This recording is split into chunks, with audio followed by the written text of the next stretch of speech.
வெண்பருத்தி நூலெடுத்து வாய் வெடிச்ச பூவெடுத்து நான் அணிஞ்சிட தொடுத்து வச்ச நடினமான மாலை இது.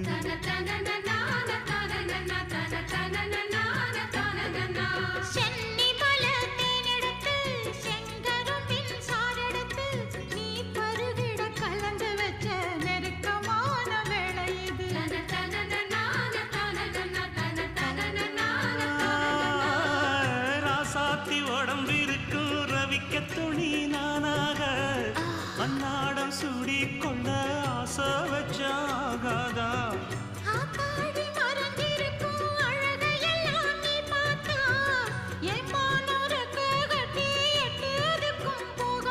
அடிச்சீனி சக்கரையே எட்டி நீயும் நிக்கிறியே நான் ஏங்கி ஏங்கி பார்க்கிற போறாமி